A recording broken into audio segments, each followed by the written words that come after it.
Hello students, आज हम 10वीं कक्षा के तीसरे चैप्टर दो चर वाले रैखिक समीकरण युग्म की प्रश्नावली 3.2 को हल करना सीखेंगे। क्वेश्चंस मैंने पहले ही सोल्व कर लिए थे ताकि वीडियो ज़्यादा लंबा ना हो और कम समय में ज़्यादा काम हो सके। तो आइए शुरू करते हैं। पहला क्वेश्चन है, निम्न रैखिक समीकरण युग्म को प्रतिस्थापन विधि से हल कीजिए। अब प्रतिस्थापन विधि क्या होती है, जिसमें हमें किसी भी एक समीकरण से किसी भी चर का मान निकाल के जो दूसरा समीकरण बच जाता है उसके अंदर हमें उस चर का मान रख देते हैं, तो वो हो जाती प्रतिस्थापन विधि। तो आइए इसका जो पहला पार्ट है वो देखते हैं। x जमा वाई बराबर 14 एक समीकरण है और x घटा वाई बराबर 4 ये दूसरा समीकरण है। तो x बराबर यहाँ पे y दूसरी साइड में जाके ये जमा का हो जाता है, तो x बराबर 4 जमा y यहाँ पे हमारे पास तीसरा समीकरण बन जाता है। तो तीसरे समीकरण से हम x का मान निकाल के पहले समीकरण के अंदर रख देते हैं। ये आ जाता है 4 जमा y बराबर 14 और 4 जमा 2y बराबर 14। अब 4 दूसरी साइड में जाके ये घटा का हो जाता है, तो 2y बराबर यहाँ पे 10 आ जाता है। और y का मान निकालने के लिए जो 2 है y के साथ गुणा है, गुणा वाली संख्या दूसरी साइड में जाके भाग में चली जाती है, तो y का मान हमारे पास आ गया 5। अब y का मान 5 हम समीकरण नंबर 1 जो तीसरा जो समीकरण हमने बनाया था इसके अंदर रख देते हैं। तो x बराबर यहाँ पे आ जाता है 4 जमा वाई का मान 5 रखने पर x बराबर 9 आ गया, इसलिए x बराबर 9 और y बराबर 5 समीकरण युग्म का हल है। अब जो इसका अगला पार्ट है वो दे रखा है s घटा t बराबर 3 और s बटे 3 जमा t बटे 2 बराबर 6। तो हम जो ये पहला समीकरण है यहाँ से s का मान निकाल लेते हैं। s बराबर हो जाता है 3 जमा t दूसरी साइड में जाके ये जमा का हो जाता है, तो हमारे पास ये दूसरा समीकरण आ गया। और जो दूसरा स्टेटमेंट में ये दे रखा है यहाँ से हम इसका लघुत्तम लेके इसको हल कर लेते हैं। ये आ जाता है 2s जमा 3t बटे 6 बराबर 6 और 6 दूसरी साइड में जाके गुणा, भाग वाली संख्या दूसरी साइड में जाके ये गुणा हो जाती है, तो 2s जमा 3t बराबर यहाँ पे 36 आ गया। इसको हम मान लेते हैं तीसरा समीकरण। तो हमने जो दूसरे समीकरण के अंदर s का मान निकाला था इसको हम तीसरे समीकरण के अंदर रख लेते हैं। 2 × 3 जमा t जमा 3t बराबर यहाँ पे 36 आ जाता है। और 2 की जो दोनों पदों के साथ हम यहाँ पे गुणा कर देते हैं, तो गुणा करने के बाद आ जाता है ये 6 जमा 2t जमा 3t बराबर 36 है। और 3 और 2t को हम जब जोड़ते हैं तो 6 जमा 5t बराबर यहाँ पे 36 आ गया। और 6 दूसरी साइड में जाके ये घट जाता है, घटने के बाद 5t बराबर 30 आ गया और t का मान आ गया 5 दूसरी साइड में जाके गुणा वाली संख्या ये भाग में आ जाती है, तो t का मान हमारे पास आ गया 6। और t का मान जो 6 है हम समीकरण नंबर 2 में रख देते हैं। तो 2 में रखने के बाद s बराबर 3 जमा t का मान 6, तो s बराबर आ जाता है 9, इसलिए s बराबर 9 और t बराबर 6 समीकरण युग्म का हल हो जाता है। अब जो इसका अगला पार्ट है 3x घटा वाई बराबर 3 और 9x घटा 3y बराबर 9, ये दो समीकरण यहाँ पे दे रखे हैं। तो हम जो पहले समीकरण से जो एक चर का मान निकाल लेते हैं, तो y बराबर 3x घटा 3 आ जाता है। इसको हम दो समीकरण मान लेते हैं और इसको हम तीसरे समीकरण के अंदर y का मान रख देते हैं। ये रखने के बाद हमारे पास आ जाता है 9x घटा 3 × 3x घटा 3 बराबर 9। अब 3 की हम दोनों पदों के साथ यहाँ पे गुणा कर देते हैं, तो घटा का 3 है जो 3x के साथ गुणा होगा ये घटा 9x हो जाएगा। और घटा की गुणा जब हम करेंगे घटा 3 और घटा 3 की गुणा ये जमा का 9 हो जाता है और बराबर 9। अब 9x और 9x ये कैंसिल हो जाते क्योंकि दोनों के विपरीत चिन्ह है, तो हमारे पास आ जाता है 9 बराबर 9। अब देखिए जो इस प्रकार की जो कंडीशन होती है जिसमें चर खत्म हो जाता है और संख्यात्मक मान आपस में बराबर आ जाते हैं, तो इसमें होता है समीकरण युग्म के अनंत अनेक हल होते हैं इस प्रकार की कंडीशन में।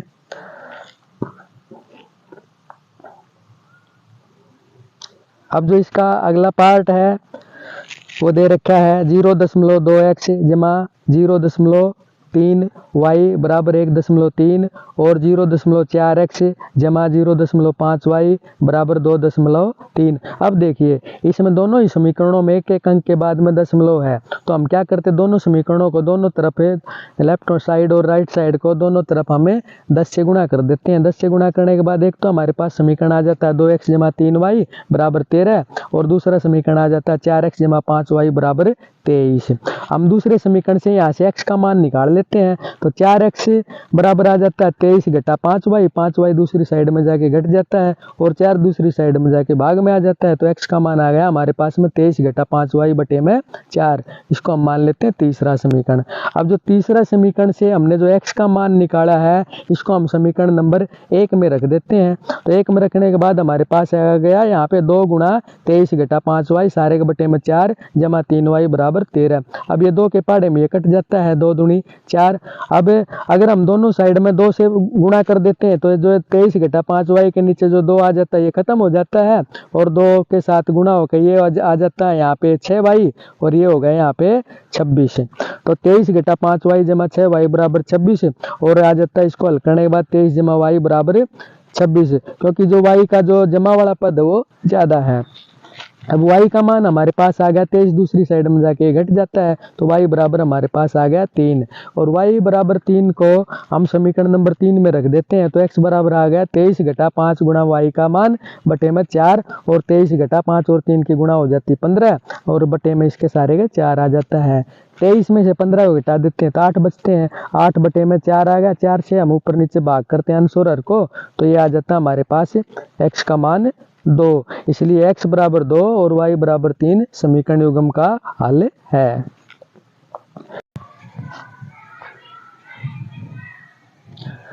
अब जो इसका अगला क्वेश्चन है, वर्गमूल 2x जमा वर्गमूल 3y बराबर 0, ये समीकरण 1 है। और वर्गमूल 3x घटा वर्गमूल 2y बराबर 0, ये समीकरण 2 है। अब समीकरण नंबर 2 से हम x का मान निकाल लेते हैं।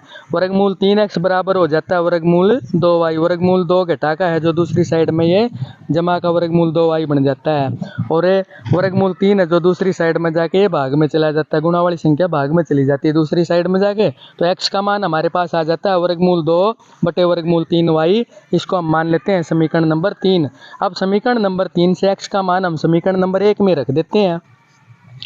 तो 1 में हम जब रखते हैं तो वर्गमूल 2 इंटू यहाँ पे हमें x का मान रख देते हैं। x का मान है वर्गमूल 2 बटे वर्गमूल 3y जमा वर्गमूल 3y बराबर 0।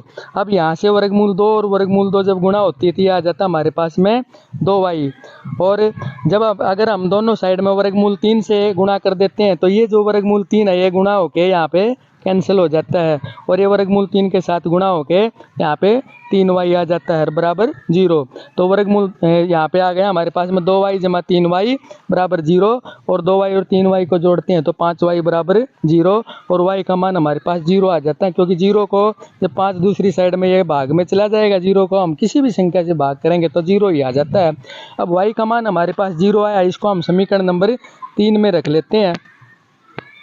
तो समीकरण नंबर हमारे पास 3 ये है, y का मान हम 0 रखते हैं तो x बराबर वर्गमूल 2 बटे वर्गमूल 3 इंटू y का मान। अब 0 के साथ कोई भी संख्या गुणा होती है तो पूरी संख्या 0 हो जाती है, तो हमारे पास ये x का मान आ जाता है 0 और इसलिए x बराबर 0 और y बराबर 0 समीकरण युग्म का हल हो जाता है।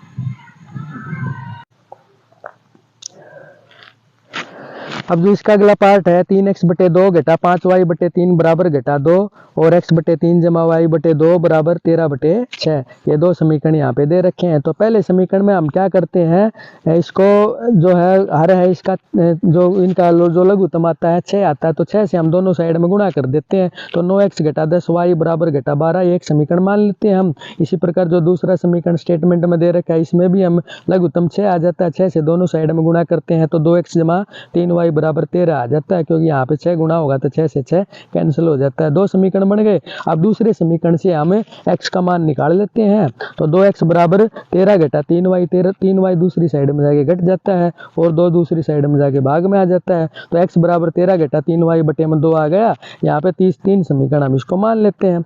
अब तीसरे समीकरण से x का मान हम समीकरण नंबर 1 में रख देते हैं तो हमारे पास ये आ जाता है 9 इंटू 13 घटा 3y बटे में 2 और घटा 10y बराबर घटा 12। अब 9 की दोनों पदों के साथ गुणा करते हैं तो 117 घटा 27y और 2 से दोनों तरफ हम गुणा कर देते हैं साथ में। 2 से गुणा करने के बाद ये 2 यहाँ पे कैंसिल हो जाता है और 2 किसके साथ गुणा होगी तो घटा 20y और दूसरी साइड में हम 2 से गुणा करते हैं तो घटा 24 ही आ जाता है हमारे पास में। अब ये जो है दोनों ही पद जो 20y और 27y दोनों घटा के पद हैं, तो हमारे पास आ जाता है 117 घटा 47y बराबर घटा का 24, और 117 दूसरी साइड में जाके ये घटा का हो जाता है, तो घटा 47y बराबर आ गया हमारे पास घटा 141, और y का मान जो है ये आ जाता है हमारे पास में घटा 47 से, जो इसको हमें जो घटा 47 दूसरी साइड में इसके भाग में आने के बाद में घटा 47 से जो अंश और हर को भाग करते तो y का मान हमारे पास 3 आ जाता है। अब y का मान 3 हम समीकरण नंबर 3 में रख देते हैं, तो समीकरण नंबर 3 में रखते हैं तो 13 घटा 3 इंटू y का मान और सारे के बटे में 2, और 3 और 3 की गुणा होकर यहाँ पे 9 आ जाता है, 13 में से 9 जाते हैं तो यहाँ पे 4 बच जाते हैं, 4 के बटे में 2, और 4 को 2 से भाग करते हैं तो हमारे पास x का मान आ जाता है 2, इसलिए x बराबर 2 और y बराबर 3 समीकरण युग्म का हल है। अब इसका अगला क्वेश्चन है 2x जमा 3y बराबर 11 और 2x घटा 4y बराबर घटा 24 को हल कीजिए और इस m का वह मान ज्ञात कीजिए जिसके लिए y बराबर mx जमा 3 हो। तो ये पहला समीकरण यहाँ पे है 2x जमा 3y बराबर 11 और दूसरा समीकरण है 2x घटा 4y बराबर घटा 24। तो हम दूसरे समीकरण से x का मान निकाल लेते हैं, तो हमारे पास आ जाता है 2x बराबर घटा 24 जमा 4y घटा 4y जो है दूसरी साइड में जाके ये जमा का हो जाता है, और जो गुणा वाली संख्या जो 2 है ये दूसरी साइड में जाके भाग में चली जाती है, तो हमारे पास आ गया x बराबर घटा 24 जमा 4y और सारे के बटे में 2, इसको हम मान लेते हैं समीकरण नंबर 3। तो समीकरण नंबर 3 से x का मान हम समीकरण नंबर 1 में रख देते हैं, तो समीकरण नंबर 1 में रखने के बाद आ जाता है 2 गुणा x का मान जमा 3y बराबर 11, और ये आ जाता है हल करने के बाद 2 से 2 ये कैंसिल हो जाता है, घटा 24 जमा 4y जमा 3y बराबर 11 और घटा 24 जमा 7y बराबर 11, 4y और 3y को जोड़ने पर आ जाता है 7y, और घटा 24 है जो ये दूसरी साइड में जाके जमा में चला जाता है। अब हमारे पास आ जाता है 7y बराबर 35, और 7 है जो दूसरी साइड में फिर भाग में चला जाता है, गुणा वाली संख्या भाग में चली जाती है दूसरी साइड में, 7 से भाग करते हैं 35 को तो y का मान आ जाता है 5। अब जो y का मान 5 आता है इसको हम समीकरण नंबर 3 में रख लेते हैं, समीकरण नंबर 3 में रखने के बाद आ जाता है x बराबर घटा 24 जमा 4 इंटू y का मान और सारे के बटे में 2, और x बराबर घटा 24 जमा 20, 4 और 5 की गुणा 20 हो जाती है और सारे के बटे में 2, x बराबर घटा 4 बटे में 2, और 2 से अंश और हर को जब हम 2 से भाग करते हैं तो x का मान आ जाता है घटा का 2।